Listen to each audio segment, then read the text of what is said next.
Tu devrais connaître nos 5 patterns qui aident à mieux comprendre la division de la Bible. Le commencement, la délivrance, la communion, l'épreuve et l'accomplissement. Mais aujourd'hui, on aimerait regarder de plus près la partie centrale. La communion. Dieu désire avoir cette communion avec nous. Les livres poétiques sont composés de 5 livres. Les Proverbes, le livre de Job, le Cantique des Cantiques, l'Ecclésiaste et le livre des Psaumes. Alors les Proverbes nous expliquent le commencement de la sagesse. Ils ont été écrits par le roi Salomon, qui est l'homme le plus sage qui n'ait jamais existé. En gros, ils nous disent que si tu fais bien, de bonnes choses vont t'arriver, et que si tu fais mal, des mauvaises choses vont te tomber dessus. C'est une vue assez mécanique de la vie. Le problème, c'est que l'expérience humaine ne fonctionne pas toujours de cette manière, et c'est ce dont parle le livre de Job.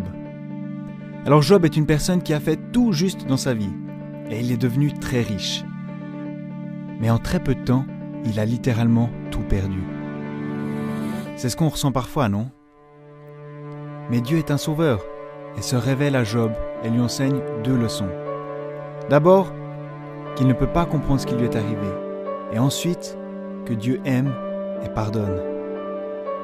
Mais comme on a pu le voir dans les livres précédents, Dieu veut aller plus loin. Il veut aller plus loin que nous enseigner des proverbes ou nous sauver dans la vie.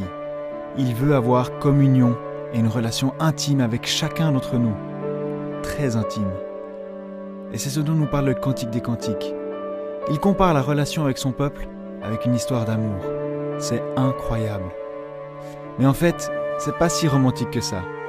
Parce que dans le Cantique des Cantiques, c'est plutôt une relation sur courant alternatif. Un peu comme l'humanité et Dieu. Ou Israël et Dieu.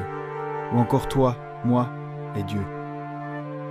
C'est pour ça que parfois Dieu nous laisse passer par des périodes d'épreuve, où plus rien ne semble faire sens et tout paraît inutile. Ce sens de vanité, c'est le thème central de l'Ecclésiaste. Mais ça ne se termine pas ici. Les livres poétiques sont couronnés et même parfois associés aux psaumes. Alors pourquoi ? Bien parce que les psaumes nous donnent vraiment un résumé complet dans un style poétique de toute l'expérience émotionnelle qu'on a vue dans les 4 premiers livres. La sagesse générale, la délivrance dans un temps de ruine matérielle et de dépression émotionnelle, la communion intime avec Dieu et la découverte d'une vie vaine sous le soleil sans Dieu. Donc maintenant, on sait comment Dieu a créé l'homme, comment l'homme s'est éloigné de Dieu et ce que Dieu désire par-dessus tout. Mais est-ce que son peuple va finalement l'écouter ? C'est ce qu'on verra dans les prophètes.